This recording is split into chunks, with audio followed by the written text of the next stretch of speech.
បាទសួស្តីបងប្អូនថ្ងៃនេះយើងជួបគ្នាជាថ្មីម្ដងទៀតហើយថ្ងៃនេះយើងខ្ញុំមានស្រូវហើយនឹងចំណីដែលលាយមាន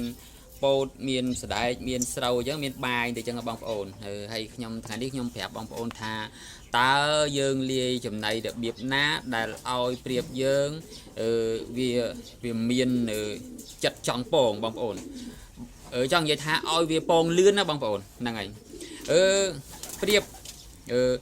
ប្រៀបដែលអាយុចាស់ដែលយើងឈប់ពងលេងពកបងប្អូនអញ្ចឹងបងប្អូនយកចំណីទាំងនេះមកបន្ទាប់មកយើងលាយជាមួយនឹង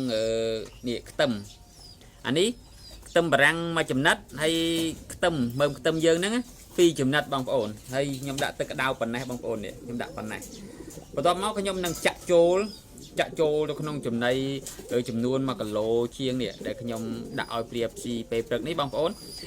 យើងលាយចឹងមកហើយយើងកូរឲ្យសព្វមកកូរឲ្យសព្វយកបល់ចូលគ្នាមកព្រោះអីចំណី1គីឡូហើយទឹកប៉ុណ្ណេះគឺវាអត់សើមចំណីទេវាគ្រាន់ថាមានសំណើមសើមតិចអីចឹងណាហើយយើងលាយហើយយើងបាចឲ្យវាយើងដាក់ឲ្យប្រៀបយើងស៊ីទៅបងប្អូនហ្នឹងហើយផលប្រយោជន៍ដែលយើងទទួលបានអំពីការដាក់ខ្ទឹមបារាំងហើយនឹងខ្ទឹមនេះខ្ទឹមគឺវាមានសារជាតិប្រឆាំងបងប្អូនប្រឆាំងជំងឺក្នុងខ្លួនព្រៀបដូចជាមានការទម្លាក់សត្វល្អិតហ្នឹងវាអាចទម្លាក់ដែរហើយវាប្រឆាំងជាពិសេសគឺខែនេះខែល្ងាហើយវាឲ្យមានកម្ដៅខ្លួនព្រៀបកុំឲ្យវាមានជំងឺផ្ដាសាយអីអញ្ចឹងណាបងប្អូនហើយបើខ្ទឹមបារាំងវិញគឺវាមានសារជាតិដែលជួយឲ្យឈាមព្រៀបយើងដើរស្រួលហើយបន្ទាប់មកធ្វើឲ្យប្រៀបយើងវាចង់ជន់មេហើយវាចង់ពងបងប្អូនហ្នឹងហើយតែទៀតខ្ញុំនឹងធ្វើចាក់បងប្អូនហើយយើងអត់ចាក់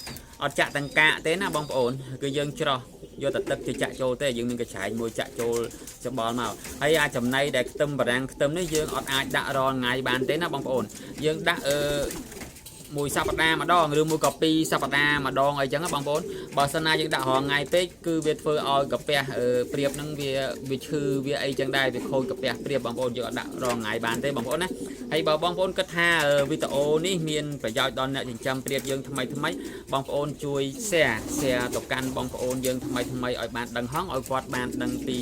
របៀបចិញ្ចឹមព្រៀបបងប្អូនហើយសម្រាប់អ្នកធ្វើវីដេអូបងប្អូនមិនចង់បានអីទេគ្រាន់តែចង់បានឲ្យបងប្អូន like ហើយនឹង comment វីដេអូតែប៉ុណ្ណោះដើម្បីលើកទឹកចិត្តគឺមិនមានយកប្រាក់កាសអីទេបងប្អូនអញ្ចឹងអរគុណជំរាបលាបងប្អូន